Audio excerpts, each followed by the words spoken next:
కేజ్రీవాల్ని ఆమ్ ఆద్మీ పార్టీని షేక్ చేసింది లేదా షాక్ ఇచ్చింది చద్దా కాదు. చద్దా ప్లేస్లో నియమించినటువంటి అశోక్ మిట్టల్ మొత్తం కథనం పూర్తిగా మార్చేశాడు. ఆమ్ ఆద్మీ పార్టీ తరఫు నుంచి మాట్లాడినటువంటి చద్దాని, ఆయన గలాన్ని, ఆయన యొక్క గొంతుని నొక్కేసింది ఎవరు? ఆమ్ ఆద్మీ పార్టీ. సామాన్య ప్రజల గురించి మాట్లాడుతున్నటువంటి ఆయన్ని పంజాబ్ సమస్యలు మాట్లాడలేదని, ముఖ్యంగా కేజ్రీవాల్ గురించి మాట్లాడలేదు. కేజ్రీవాల్ నిర్దోషిగా బయటకు వచ్చినా సరే ఆయన గురించి ప్రస్తావించలేదు రాజ్యసభలో.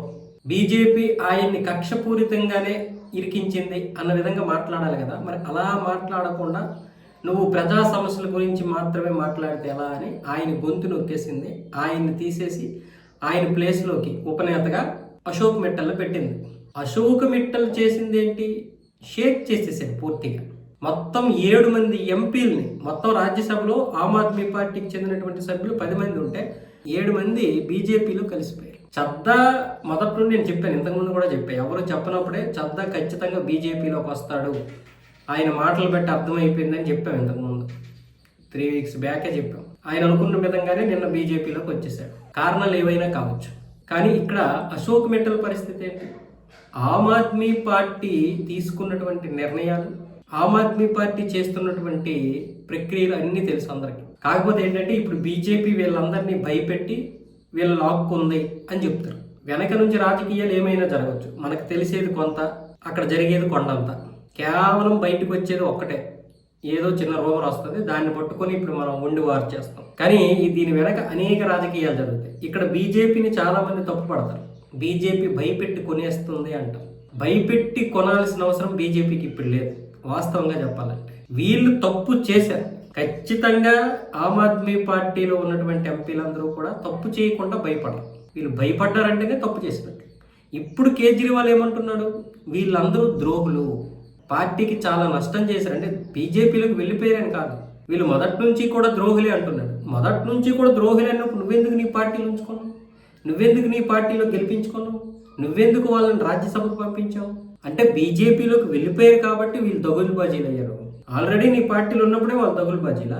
అంటే బీజేపీలోకి వెళ్ళారు కాబట్టి వాళ్ళని విమర్శిస్తాను. నీ పార్టీలో ఉంటే మాత్రం మంచోళ్ళు. అంటే నీ మనసుకు తెలుసు వీళ్ళు మంచోళ్ళు కాదని. వాస్తవం ఏంటంటే వాళ్ళు ఎలాంటి వాళ్ళు, కేజ్రీవాల్ కూడా అలాంటి వాడే. ఆ విషయం వాళ్ళకే తెలుసు. వాస్తవంగా చెప్పాలంటే జరుగుతున్న పరిణామాలు మామూలు కాదు. దేశంలో కేవలం మత మార్పిడులనో లేకపోతే ఇంకేదైనా కాదు, దేశాన్ని విచ్ఛిన్నం చేయడానికి చాలామంది మతం మారుస్తున్నారు. మతం మార్చి ఆ విధంగా దేశాన్ని విచ్ఛిన్నం. ఒకడేమో మన దేశాన్ని నాశనం చేయాలి, అమెరికా లాంటి వాళ్ళు కావచ్చు, చైనా వాళ్ళు లాంటి వాళ్ళు కావచ్చు, ఇలాంటి పార్టీలను పట్టుకొని, అంటే బీజేపీ అంటే ఇష్టం లేనటువంటి పార్టీలకి ఫండింగ్ ఇచ్చేసి, మరి ఇప్పుడు ఇందులో ఖలిస్తానీ ఉగ్రవాదులు కూడా ఉన్నారుగా ఆమ్ ఆద్మీ పార్టీలో, దాని గురించి ఎందుకు ఎవరు మాట్లాడు? అలాంటి వారితో చేతులు కలిపి ఈ దేశంలో ఏదైనా దేశద్రోహం చేయాలన్నా కూడా వీళ్ళు ముందుకుంటున్నారు. ఇప్పుడు ఇలాంటి పార్టీల ద్వారా ఏ దేశమైనా సరే ముందుకు వచ్చి మనల్ని నాశనం చేయొచ్చు. అది అమెరికా కావచ్చు, చైనా కావచ్చు, ఇంకే దేశమైనా కావచ్చు. ముస్లిం దేశాలు చాలా వరకు ఫండింగ్ ఇస్తాయి, మనతో స్నేహము చేస్తాయి, మిత్ర దేశాలుగా ఉంటాయి, మతం మార్చడానికి ఫండింగ్ ఇస్తాయి. కేవలం పాకిస్తానే కాదు, సౌదీ అరేబియా, దుబాయ్ అంటే యూఏఈ లాంటి దేశాలు కూడా ఫండింగ్ ఇస్తాయి మతం మార్చడానికి. భారత్ లాంటి దేశాన్ని పూర్తిగా ఇస్లామిక్ చేసిస్తే ఇంకా అడ్డు ఉండదు, అదుపు ఉండదు. మరొక వైపు ఏమొచ్చేసి కేరళ లాంటి రాష్ట్రాలు ఏవైతే ఉన్నాయో ఆ విధంగా అన్ని రాష్ట్రాలను కూడా క్రిస్టియన్లోకి మార్చడానికి తీవ్ర ప్రయత్నాలు జరిగితే అందులో ఇప్పుడు తూర్పుగోదావరి, పశ్చిమ గోదావరి సక్సెస్ అయిపోతున్నాయి వాళ్ళు అనుకున్న దాంట్లో. మరి ఇంతమంది దేశద్రోహులు ఉంటే, అంటే ఒకప్పుడు మనకు కాంగ్రెసే కనిపించింది, మరి ఇప్పుడు చూస్తే దాని తోక పార్టీలు TMC, DMK, Aam Aadmi party, SP, Samajwadi party, కేరళలో ఉన్న యూడిఎఫ్, ఎల్డిఎఫ్, ఇక సిపిఎం, సిపిఐ, ఇన్ని పార్టీలు, ఇవి కాకుండా మళ్ళీ కాశ్మీర్లో ఉన్నటువంటి ఎన్సిపి, ఇన్ని పార్టీలన్నీ తీవ్రంగా ప్రయత్నాలు చేస్తున్నప్పుడు మనకేమొచ్చేసి ఇలాంటివి కనిపిస్తాయి. ఆ పార్టీ నుంచి బీజేపీ కొనేసింది, ఈ పార్టీ నుంచి బీజేపీ కొనేసింది, దేశం నాశనం అయిపోతుంది.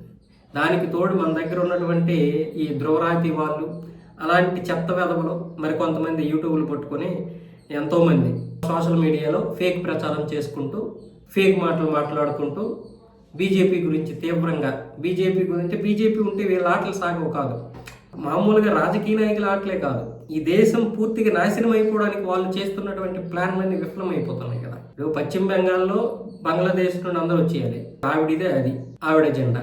కశ్మీర్ని పాకిస్తాన్లో కలిపేయాలనేది ఎన్సీపీ. పూర్తిగా ముస్లింలు చేసేయాలని ఎంఐఎంతో పాటు ఇప్పుడు ఎస్పీ పార్టీ, అంటే ఉత్తరప్రదేశ్లో మొత్తం అందరూ ముస్లింలు చేస్తే ఇంకా మనకి ఇదే ఉండదు, గెలుపుకి డోకా ఉండదని వాళ్ళు. డిఎంకే పూర్తిగా క్రిస్టియానిటీ చేసేయాలి, హిందుత్వాన్ని నాశనం చేయాలి. క్రిస్టియానిటీని పూర్తిగా చేసినా చేయకపోయినా హిందుత్వం నాశనం అయిపోవాలి. ఎక్కడ లేదండి కుట్ర మన మీద. ఈరోజు బీజేపీ ఆడుతున్నటువంటి ఆటలో వీళ్ళందరూ పావులు అవుతుంటే మనమేమొచ్చేసి బీజేపీ వాళ్ళను కొనేసింది, వీళ్ళను కొనేసింది, ఇలాంటి దగురుబాజీలు కొనేసి తలెత్తుకోకుండా చేసేస్తుంది అని చాలామంది అనుకుంటున్నారు. బీజేపీ ఏం చేసినా రేపు రాబోయే తరాల కోసమే, మీరు అది గుర్తుపెట్టుకోండి.